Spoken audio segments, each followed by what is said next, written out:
The question I'm going to ask today, Dad, Papa, is... The question that we're going to talk about is... What is the most scared I've ever been? That one leapt off the page for me. What was my first big trip? How was the day of your wedding? I'm going to talk about how I almost died twice in 2 years. She was telling me her life story, and she didn't know it was me. That is an absolutely true story. And I can tell you about it.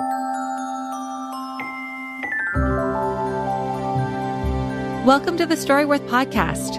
I'm your host, Krista Baum, co-founder of Storyworth. If you're new to Storyworth, we help people write their life stories, the big stories and the small ones. Each week on the Storyworth Podcast, we ask questions that help us hold on to a person's life story and get to know our loved ones better. Today on the show, three sisters talk about growing up with parents that were just a little bit different from everyone else's. Why don't we start by you guys introducing yourselves and telling me where you are? Sue, you're the youngest. You get to go first. I was hoping you would go first. You're the oldest.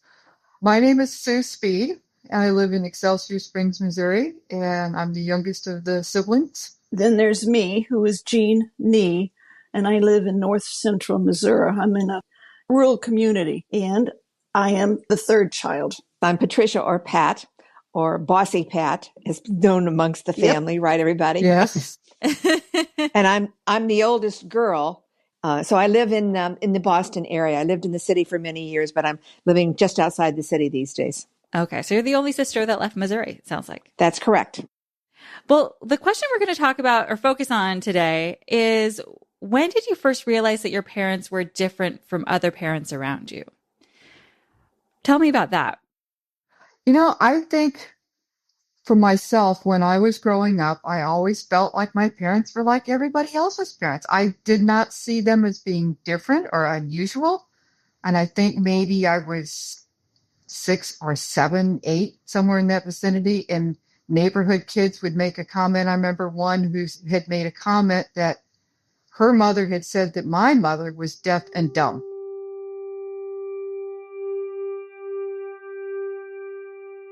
And I was angry and offended. Ouch. And I didn't understand the term dumb, as in she couldn't speak. And I knew she was deaf. It was just common knowledge. Like your mom has blonde hair or whatever. Yeah. And then that was not a problem for me. But I was very offended. And she said, no, it means that she can't talk. And I said, well, no, she can't talk, but she's not dumb. Yeah. We should set the timeline here for these. The terms are definitely out of fashion now. You would never say deaf and dumb. No, you wouldn't. What year are we talking about? The early 1960s for me. Okay. I first realized I had a really close friendship of a little girl who lived kind of across the street and behind a house. And her name was Betty. And it was such an odd thing. She asked me one day, how's it to live with deaf people? And I went, just like living with hearing people. It was just normal. Uh-huh. We were able to get our thoughts across. We were able to communicate. We knew what to do. So it was not unusual at all for me.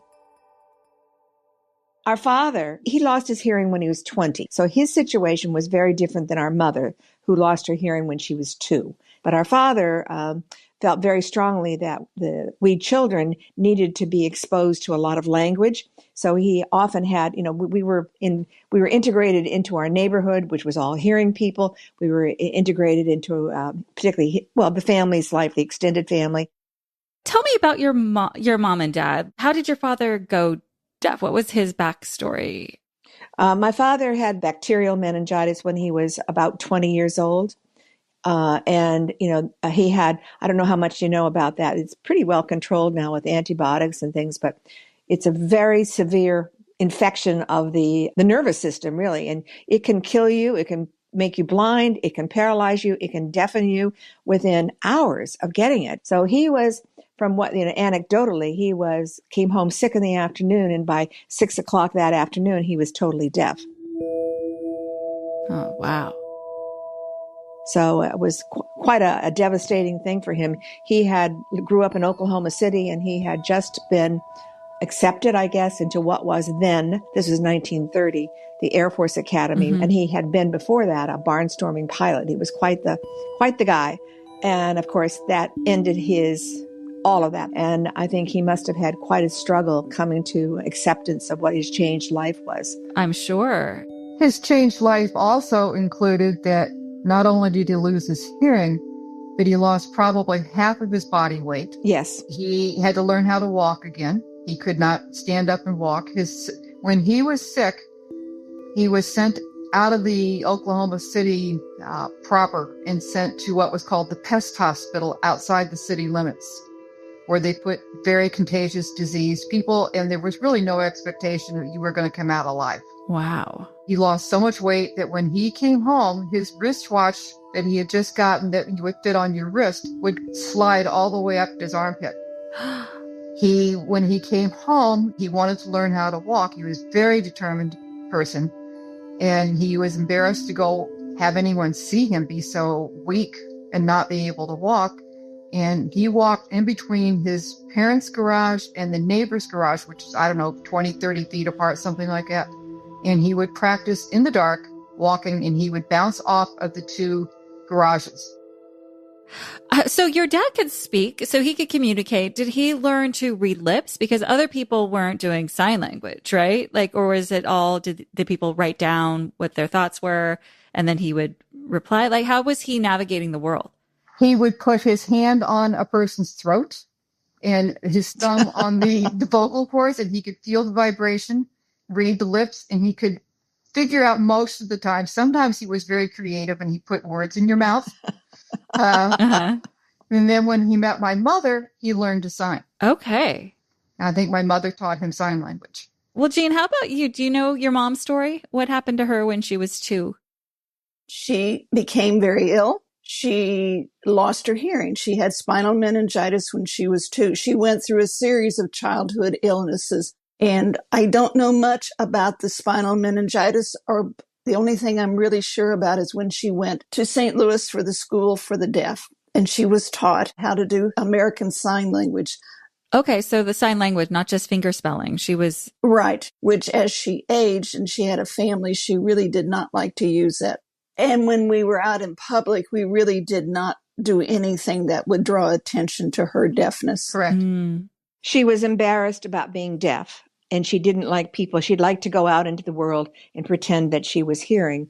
And she did all sorts of stratagems to do that. And it was very apparent to all of us that if you started signing to her when you were out, she would grab your hands and put them down. And, it was not here, not now. Well, she couldn't speak either. Yeah. She probably could speak as a very small child.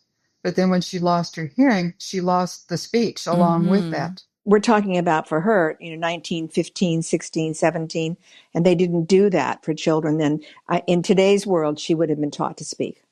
So tell me about how she left home. And did she ever explain what that was like for her? Did she remember it? She did. She told me that her parents put her on a train to go from Kansas City, Missouri to St. Louis. She was 4. And they put her on a train alone, unchaperoned. Yes. Yes. I asked her brother once why they did that, and they said, it's a simple answer. They didn't have any money to send a second person. Right. He says, you don't understand that our whole family scrimped and scraped all those years to send your mother to school. There was no extra money.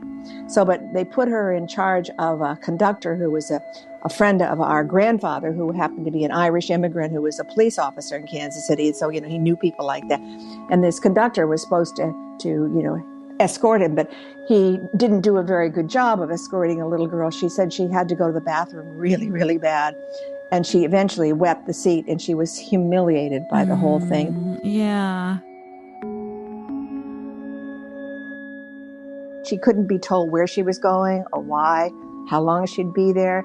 She couldn't speak or hear or read or write. And she said that after a while, she figured out that she must have parents because, she had forgotten them because she didn't come home again.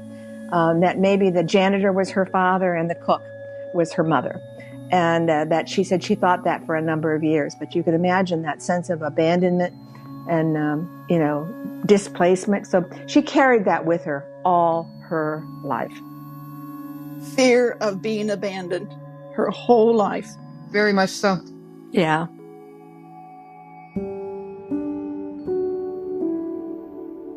I hadn't actually really thought about her not knowing. She can't hear an explanation. She can't read yet. Yes. You know, just suddenly being thrust on a train and left behind, and that's it. It is heartbreaking.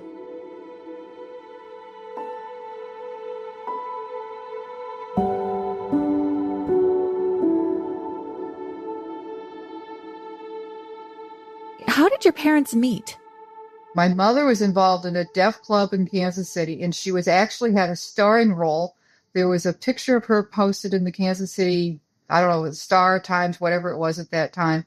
Miss Virginia Kuhn will be performing in the role of whatever, and the show times and dates. And my dad met her through that. And what kind of a performance? Was she dancing or? It's probably acting. Okay. Through ASL, a deaf performance. I love this. They met and fell in love, and I think they were very in love for many years. They got married in June, and then the following March, they had their first child, who died within 24 hours of his birth.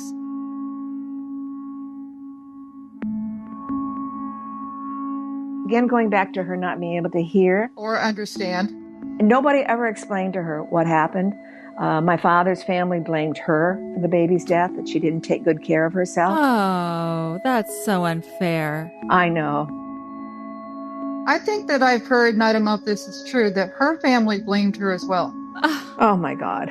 The baby's death was her fault. Was that just about a prejudice about has anybody with a disability not being able to do it? It was so pronounced that my father's sister and his sister-in-law wrote a letter to our father saying that they weren't sure that Virginia, our mother, could care properly for any children in the future, and that when our brother was born and then I was born, they offered to take us. Again, here comes abandonment, right? They offered to take us and raise us as their children because they didn't think our mother could do a very good job. Right. She showed them, didn't she? Yes. Good for her.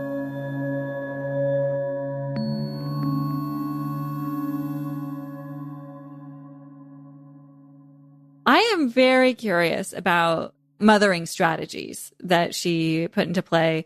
So much of my experiences are like, oh, do you hear the baby? What's that? Was listening.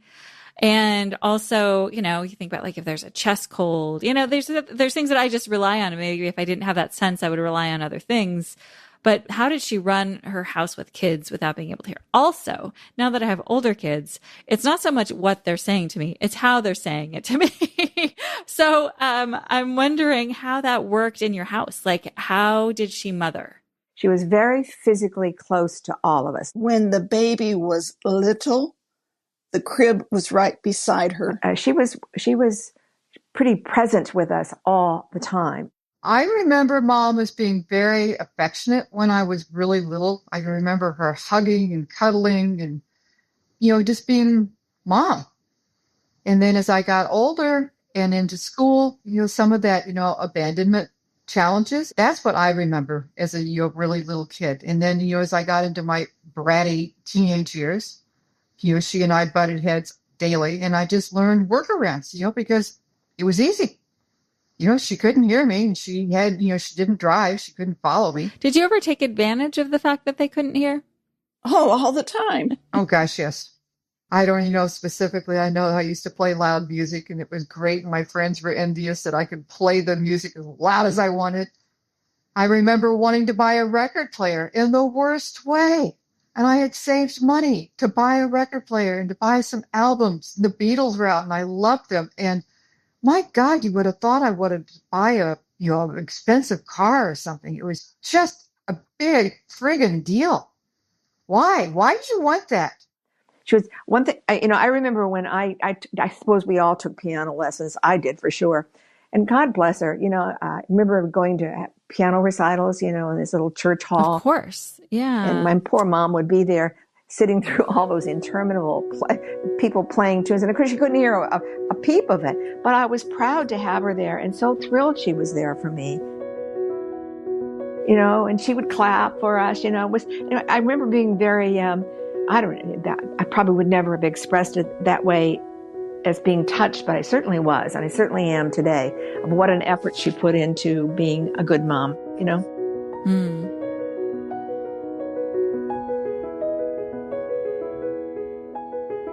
What would you like to say to your parents, if you could, about all of this, about their lives, about all of this? Oh boy. Is there something you wish you could say?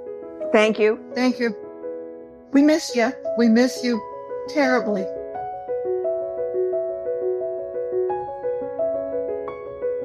Krista, one of my emotional stories about my parents is that my mom and dad had gone and, had dinner and did whatever. Probably didn't do anything special. They came home. They had watched television. They watched Law & 12. And my mom had commented to my dad, "I wonder what music sounds like." Oh. And then she went to bed and tell her what Dad said. What did Dad say? Dad said, "Don't worry, someday you will hear what it sounds like." Oh. I don't remember that part. I didn't know that part. That's what he said. She went to bed and she died and she never woke up. No, why did you have to tell that story? That is just so emotionally lovely to me that Mom finally gets to hear music. She would, sometimes in the car, and, I'd have the car radio on, and she'd put her hand on the dashboard to feel the vibrations, and she'd say, "I wish I could hear it." And she'd have this sweet little smile. "I wish I could hear it. I can feel it." That's beautiful, but I can't hear it. It was such a tremendous loss.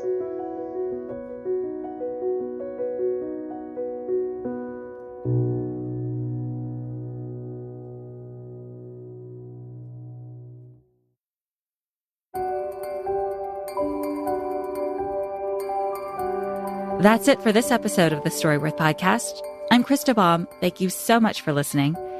If you want to get started writing your own book of life stories or want to give the gift of Storyworth to a loved one, head over to Storyworth.com. And if you want one of your stories to be considered for the podcast, we'd love to hear from you. Reach out to us at Storyworth.com/podcast. The Storyworth Podcast was produced by the folks at Good Weight Productions. Remember, everyone has a story worth sharing. See you soon.